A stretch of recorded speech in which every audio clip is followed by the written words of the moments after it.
Hello and welcome back to Bison Overtime. We have some exciting sports updates for you guys. So, starting off with football, this previous Saturday, they played Northern Iowa at the Fargo Dome and won 34-20. My prediction was yet wrong again. So was mine. I mean, listen, I hit the gold well once, but I don't think I'm ever going to do it again. Yeah, I just need that one. I need to get it. Just to tie up. Yeah. Just to say you got it with me there. Yep. So to start off, it was a physical game from the start. Even after kickoff, players were pushing and shoving each other. It kind of set the tone of what it was going to be like the whole game. These teams are two bitter rivals. I mean, they've been playing every year since 2008. It seems like. Yep. So we started off with the ball and quickly ended up turning the ball over with a fumble. It was a fake handoff to Dom Ganella and it hit his elbow and the ball went flying. Yeah, very unfortunate start for our offense. Yeah, I know. It was about So and then 2 series later, Quincy Patterson threw that 85-yard bomb to Christian Watson. It was a nice spiral right in stride. He got it in for the touchdown. It was so relieving to see that passing game finally get that big one. We had the one like that against Towson, but it was so good to see us come back to that play again. Yep, and that's what Coach Ince was talking about to the media, like proving the fact you got to be patient with the passing game and trusting the process. Indeed. I mean, it definitely helps your offense when you don't just have to rely on the run all the time.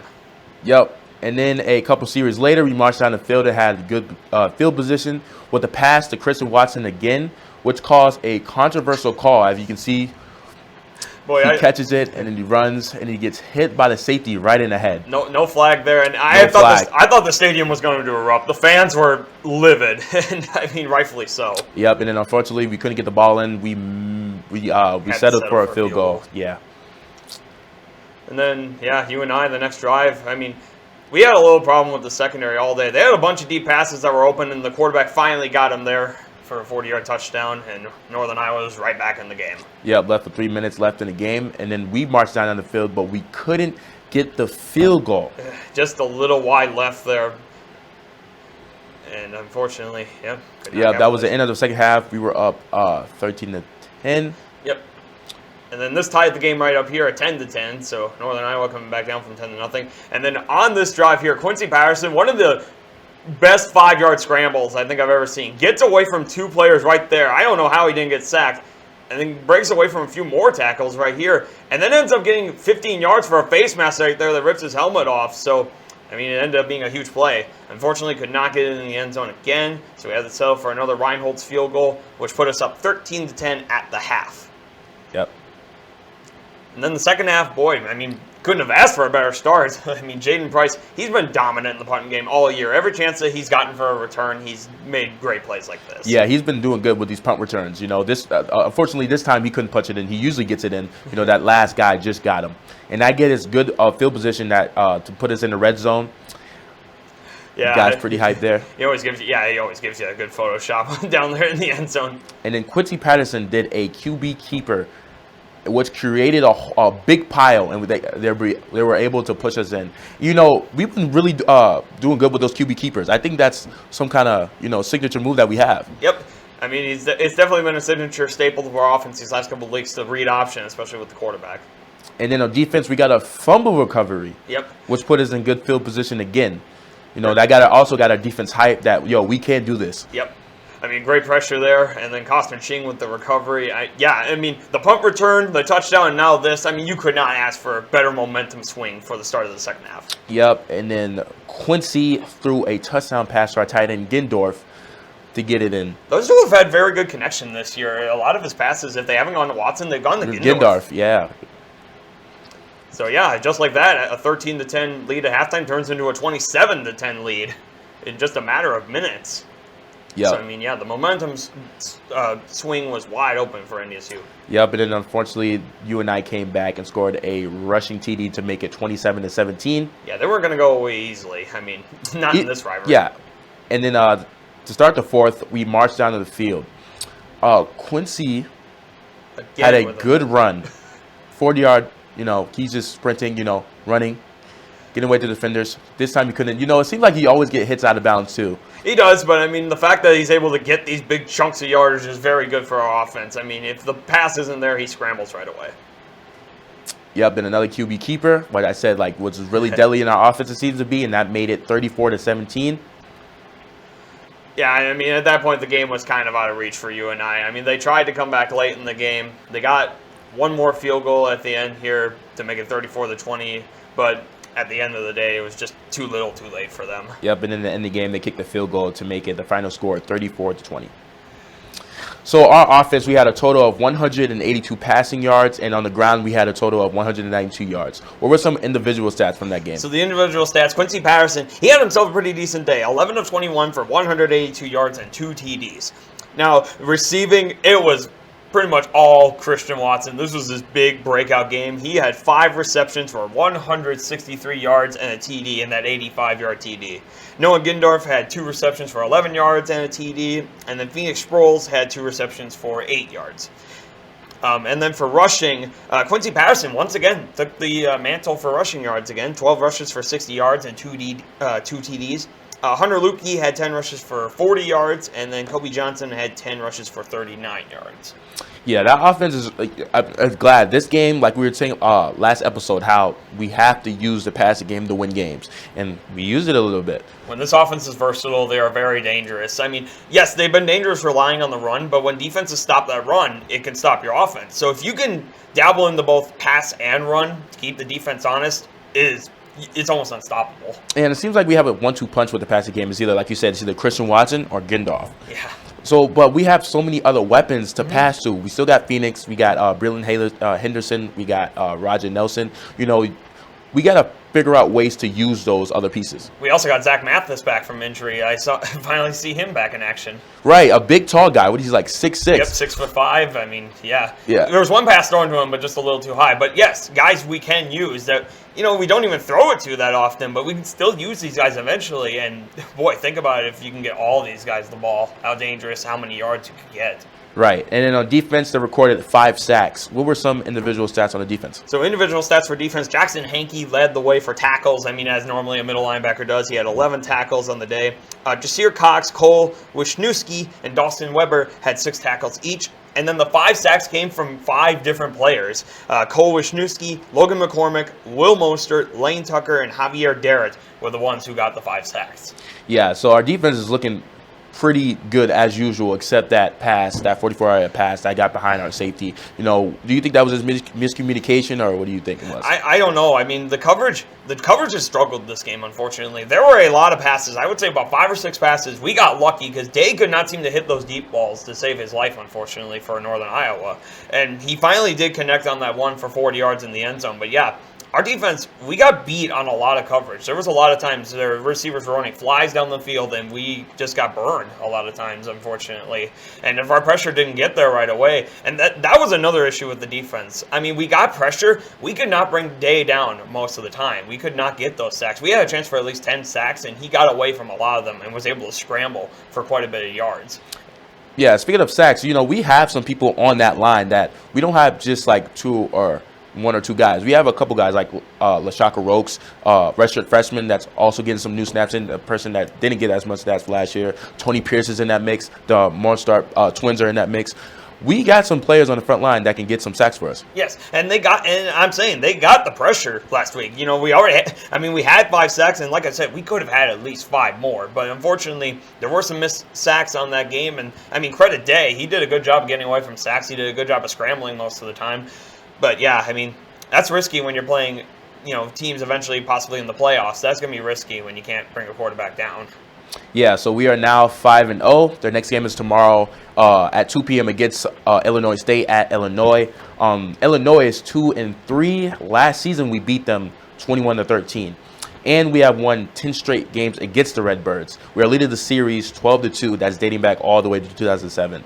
I'm predicting, you know, a blowout, 42-7 us. Illinois State has really struggled this year, surprisingly. And, you know, it's normally a team that's usually pretty decent, but this year they have really struggled. Their only wins coming against a blowout win against Butler, and then only a 7-point victory against Eastern Illinois. Other than that, they lost to FBS Western Michigan 28-0. And then both of their conference games they played against Southern Illinois and Missouri State. Just no contest. I mean, their defense has struggled to stop anything. So, yeah, I mean, you know, I feel like our offense should have no problem scoring points. And, you know, their offense can have some weapons on there, but I don't know if they'll get too many points for Illinois State. So I'm going to predict 41-14. North Dakota State wins that one pretty easily. Right, and like you said, like the defense not doing so well. a part of that is going to be confidence too in this upcoming game, because our offense is killing right now. Just some after people can say off the run game alone. So if they're going against us, that confidence going into the game has to be low because they've seen what we've done and they're not doing so hot on defense. So I think that will have an impact on us scoring because of the confidence is low. You know what I mean? Yeah, I mean, their confidence may be low, but at the same time, they got to know darn well that they need to win this game. If they want any chance for postseason at all, they need to win a game like this. And, they're already 2-3, a 2-4 record would pretty much drop them out of any chance for playoffs. So, what better game to prove your chance to still be in the playoffs than by taking down North Dakota State in your home? Southern Illinois did it back in the spring. That's what proved them to be the playoff contenders that they were. So, what better game to possibly prove that than this one for them? Right, and it seems like they didn't do good last year, and then due to COVID, they pulled their season out. But many people thought it was because they were doing bad in the beginning, regardless. But what do you think that's making them do so bad, as far as regarding last year and also this year so far? It really hurts for them. In 2019, they were really good. They were a playoff team in 2019. They made it all the way to the quarterfinals and lost to North Dakota State in the Fargo Dome, only 9-3. And what made them so good that 2019 season, they had the feature back James Robinson, who's now in the NFL starring for the Jacksonville Jaguars. And he was very good when he was with Illinois State. He had, in the first 2 playoff games before he went into North Dakota State, he had 500 yards rushing in 2 games. So, I mean, without that explosive weapon that they have on their offense anymore, I mean, they got good players still, but none of them reached the caliber that James Robinson had for that offense. And that's been a part of the reason why they have struggled so much lately. Okay, so I'm still thinking it's going to be a blowout. I think our confidence is through the roofs. We're 5-0. Our defense is looking good. Our offense is looking good. Hopefully, we can get more into the pass game with this game too, since it's going to be easier in a sense. I want to see some other pieces in the passing game because we have them. We should be able to open up the playbook. This is a team that has given up a lot of points this year, so we should have no problem getting certain aspects of the game to work. You get enough of a lead, then you start to build that confidence to try new things, to be able to say, okay, we know the run's working. Let's try something else here. But we also know that's not how Craig Bull works. He knows if the run works, just keep doing it. Yeah. So that could be a possibility as well. Yeah, so we're definitely tuned into that game. So we're going to take a quick break, and when we come back, we'll get into soccer and volleyball. Don't go away. There are so many great things to experience at NDSU. It's hard to pick one, but my favorite is the people. They make it such a warm place. The Bison aren't just across the country, they're across the globe. It's the perfect distance from home. The faculty are our biggest cheerleaders. Hands-on research experience. The affordable tuition. All the opportunities to stay active on campus. Real-world learning experiences. once I got on campus, it felt like home.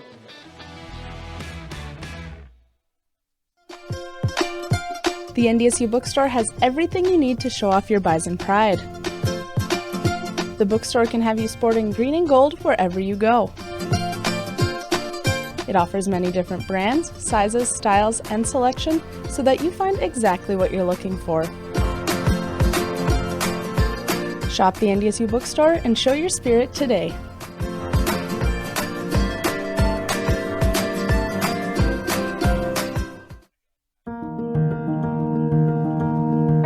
No kid deserves to go hungry, but try as they might, not every family can afford to put food on the table every day.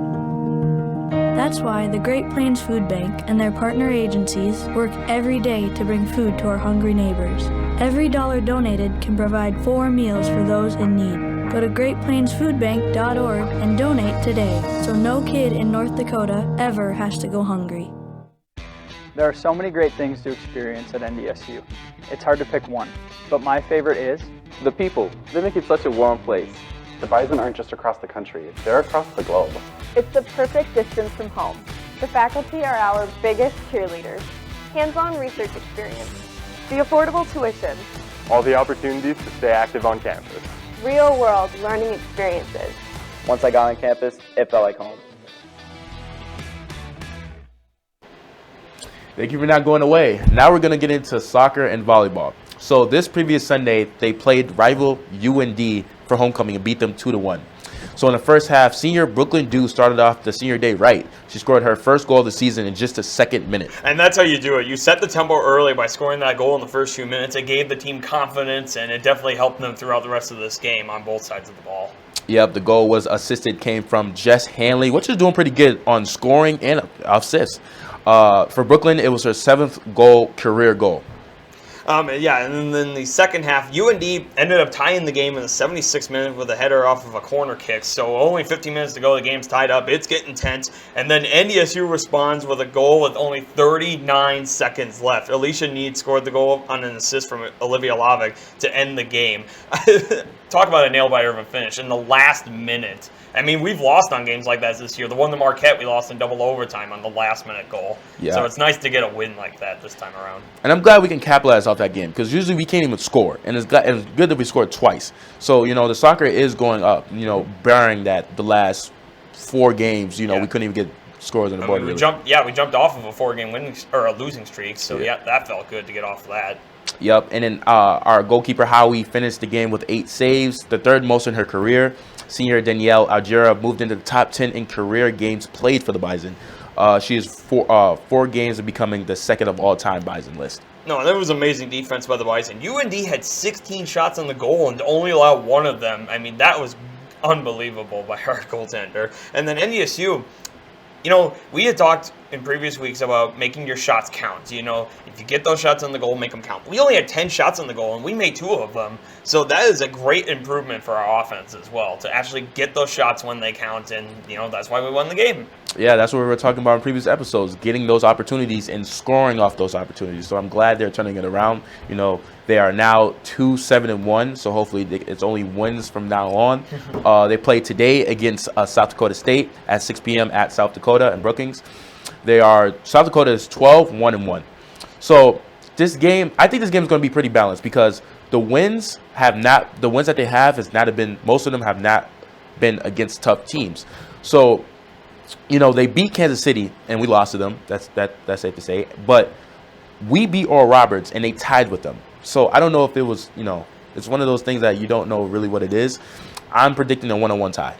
I'm not so sure. I mean, the thing is with SDSU, in the last 7 games, they've only given up 2 goals. And now, yes, like you said, that might be a testament to the teams they play, but they've scored a lot of goals in these last few games. That is the key to their game, is their offense. There's been plenty of games where they've scored 5 goals, 3 goals, 5 goals, 2 goals. It's like they've been scoring nonstop lately. And their only loss was to Creighton 3-0 way early in the season. So, I don't know. I mean, I would like to think, yes, like you said, I would hope for a tie or a win, but unfortunately, I think SDSU's offense is just going to be too powerful in this game, and they're going to win 2-0. 2-0? Okay. Damn, you don't have 1 score in the Bison? Unfortunately, no. I mean, like I said, their goalie has only given up 2 goals in the last 7 games. There's been a lot of shutouts that they put up on the board against other teams, so I'm not sure if we're going to be able to as well. If they do, I hope they prove me wrong. Mm-hmm. And, they have before, so why not do it again? Yep. And then they play again on Sunday against the University of South Dakota at 1 p.m. South Dakota is 7-3-2. Now, this team is pretty good, but they've lost on the games they shouldn't have lost. One of those fluke type stuff. Yeah. They've beaten Iowa State, Kansas City, and they blew out Creighton. No, they tied against Creighton and blew out Drake. So, but they lost to Oral Roberts, and we beat them 3-2. So it's one of those things. I don't know if it was fluke. Again, we don't know if it's a fluke, but my prediction, I'm thinking a 1-1 tie again. It's the kind of team that proves to you that every game is a new one, and no matter how good you are, especially against your conference rivals, you don't know what games you're going to win or you're going to lose. And it makes South Dakota kind of hard to gauge because, like you said, they've won those good games, but then, like you said, they lost to Oral Roberts, so it's really hard to gauge where this team is at exactly. I'm going to agree with you on this one. I'm going to go 1-1 tie as well. I feel like, we'll be able to get that scoring, and our defense will play well enough to keep them in check to allow only 1 goal, but at the end of the day, it will be a 1-1 tie. Alrighty, and then moving to volleyball, this previous Saturday, they played Omaha and lost 3-1.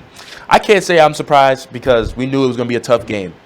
Yeah, I mean, NDSU actually started off great. They won the first set, 25-16, so it looked like a dominating start for the Bison. But I think Omaha saw that and said, no, that's enough from you. They lost their next 3 sets, 25-21. Then the third set, 25-11, just absolutely stomped NDSU, and then 25-20 was the last set for that one. All right, what was some individual stats from that game? So Allie Hinsey and Sierra Tanchin once again took the mantles as they normally do. Hinsey had 18 and Sierra Tanchin had 16 kills. And then Michelle Glover finished 3rd with 10. Alrighty, and then on Tuesday they played South Dakota State and lost 3-1 again. Allie Hinsey registered her 2nd straight 10th double-double this season. she's doing good. Like you said, Sarah Chance and Allie Hensey always do, well, not always, but mostly do good. But that still doesn't mean you're going to get the win.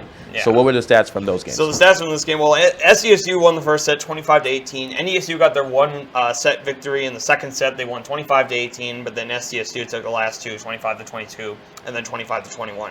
So actually, honestly, if you look at it, it wasn't too spread out in any of the sets, honestly, especially the third and fourth one. We only lost by 3 and 4 points in those ones, so it was actually pretty close.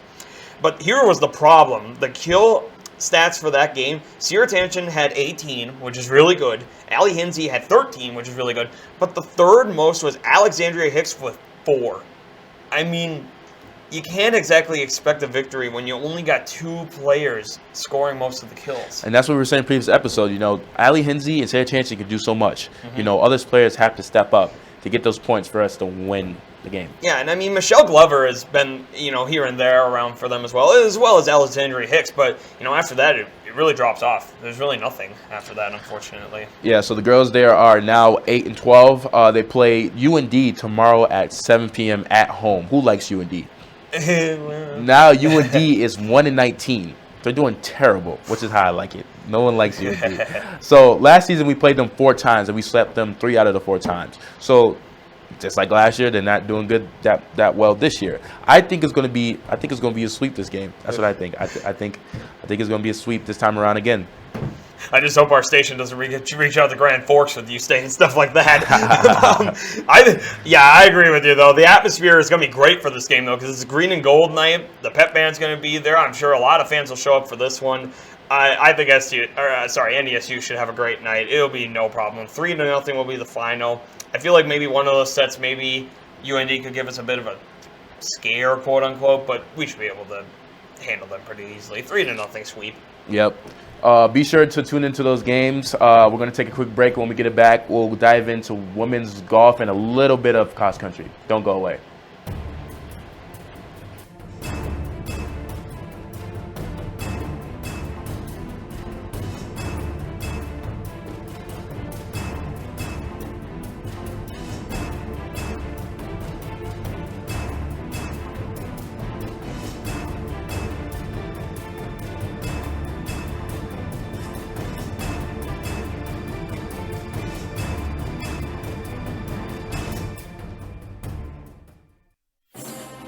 Founded in 1985, the Missouri Valley Football Conference has established a tradition of FCS football excellence.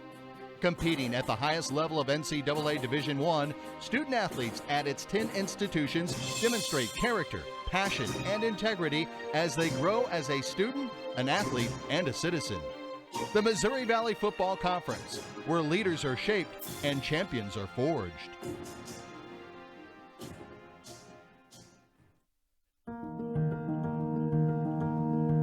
No kid deserves to go hungry, but try as they might, not every family can afford to put food on the table every day. That's why the Great Plains Food Bank and their partner agencies work every day to bring food to our hungry neighbors. Every dollar donated can provide 4 meals for those in need. Go to greatplainsfoodbank.org and donate today, so no kid in North Dakota ever has to go hungry.